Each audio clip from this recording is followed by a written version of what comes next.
안녕하세요. 대기업 시청자 그리고 자이언드 주주 여러분들.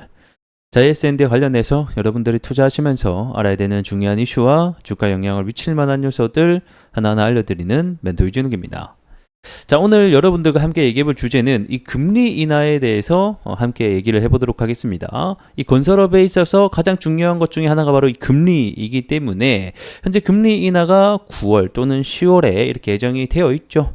여기 정말 다가온다고 하면 어떤 영향이 있을까? 이런 주제를 가지고 함께 얘기해 보도록 하겠고, 이어서 기술적 분석으로 들어가서도 우리가 알아야 되는 중요한 포인트들 함께 좀 전반적으로 알아보는 시간 가져보도록 하겠습니다.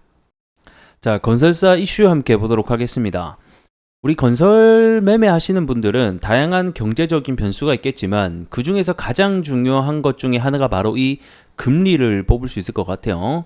근데 최근에 이 주가가 또 오른 가장 큰 원인이 이 금리 인하에 따른 수혜주가 건설수가 될 수 있다. 이런 또 전망이 나오고 있는 쏟아지고 있는 가운데 이 미국의 연준이 9월 달에 현재 금리 인하가 좀 높게 점쳐지고 있습니다. 이번에 발표된 7월 미국 소비자 물가가 예상치 3% 아래인 2.9%로 나오게 됐죠. 자, 여러분들 소비자 물가가 뭡니까? 말 그대로 인플레이션을 확인할 수 있는 중요한 지표 중에 하나죠. 그동안 미국이 이 금리 인상을 가장 크게 한 배경이 뭡니까? 이 물가가 많이 오르니까 이거를 잡기 위해서 금리 인상을 시도를 했다라는 거겠죠. 근데 이 최근에 이 소비자 물가가 점점 조금씩 하회하고 있는 것으로 나타나고 있으니 이는 곧 미국의 금리 인하가 다가오고 있다라고 보시면 될 것 같은데요. 자, 그러면 간단하게 이 금리와 부동산 그리고 건설사 이어서 관련 지표를 좀 함께 보게 되면 항상 기준금리가 여기 파란색 지표가 기준금리인데 기준금리가 올라가는 시점에서는 이 부동산의 매매 상승률이 이렇게 꺾이게 되겠고 금리 인하가 시행되는 시점에서는 다시 한 번 더 부동산이 올라가는, 요건 어떻게 보면 조금만 알고 계시면 다들 알고 계시는 부분일 거라고 생각이 듭니다. 그래서 이 최근에 서울 몇몇 지역은 또 신고가를 기록을 하면서 계속해서 이 부동산 가격이 올라가고 있는 것이죠. 자, 그러면 이 부동산의 매매 가격이 올라간다라는 것은 주택 시장이 조금씩 올라가고 회복기를 보인다, 또는 이 건설사에게 수익으로 이어질 수 있기 때문에 이 부동산과의 건설과는 정말로 밀접한 관계가 있다라고 보시면 될 것 같고, 자, 이어서 이 금리와 아파트 매매 거래량 추이도 보게 되면 금리가 낮았을 때 당시에는 매매 거래량이 좀 높은 것을 기록을 할 수가 있는데 금리 인상이 있고 나서는 매매 거래량이 쭉쭉쭉쭉 떨어지고 최근에는 다시 한 번 더 좀 바닥을 찍고 올라가고 있는데 이 영향이 뭡니까? 이제 조금 있으면 금리 인하를 할 것이다. 이 소식이 부동산에 좀 흘러가게 되면서 이 아파트 매매 거래량 그리고 가격 상승까지 일단은 우선 수도권 위주로 좀 일어나고 있는 상황이죠.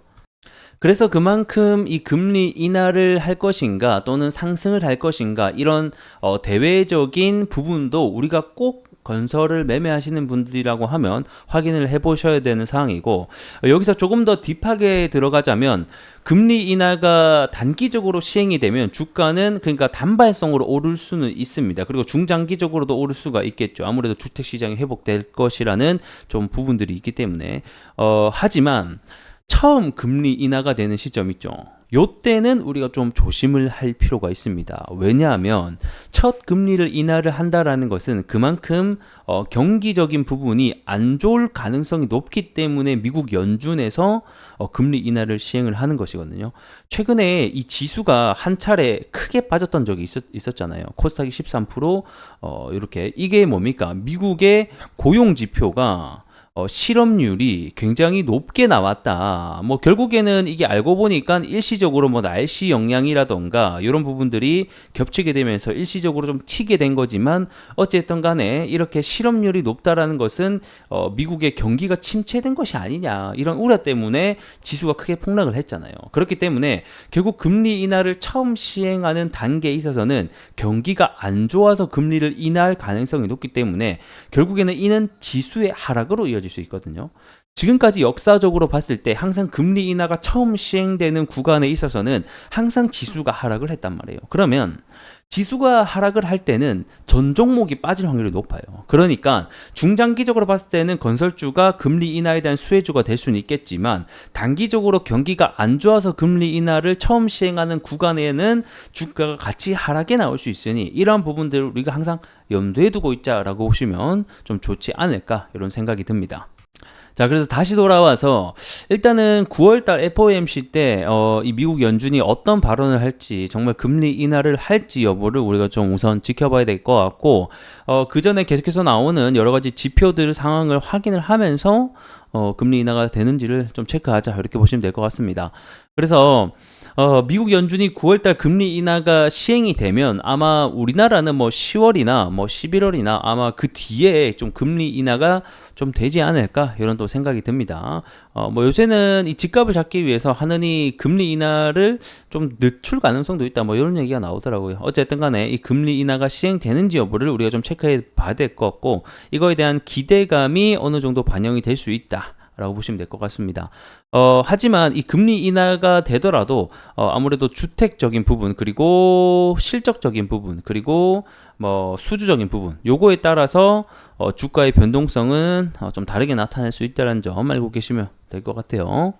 자, 그리고 이어서 마지막으로 이 착공 사이클 함께 보도록 하겠습니다. 자, 방금 전에 제가 이런 착공 물량이나 수주 물량 좀 함께 봐야 된다라고 했는데, 뭐, 이거는 각각의 그 종목마다의 수주 물량이 다르겠지만, 일반적으로 전체적인 착공 사이클을 보게 되면 사실 2024년 올해까지 제가 안 좋다라고 좀 설명을 드렸었죠. 그런 이유는 결국에는 주택시장이 그만큼 안 좋기 때문이다라고 볼 수 있겠는데, 하지만 이 부분이 2025년 내년부터 조금씩 착공 사이클이 올라가고 26년부터는 이 평균치를 좀 도달할 것으로 보여지기 때문에 이 주가가 뭐 6개월, 1년 정도를 선반영한다고 봤을 때는 24년 올해까지만 우리가 좀 고생을 하고 그리고 금리 인하에 대한 단기적인 모멘텀을 좀 수급으로 이어질 수 있고 그리고 본격적인 실적이 조금씩 회복되는 시점은 아마 25년이 돼야 될 것 같아요. 그래서 24년부터 이 부동산 시장에 대한 회복기와 건설사의 수익으로 이어질 수 있는 부분들은 25년부터 우리가 좀 기대를 해봐야 된다라고 보시면 될 것 같습니다.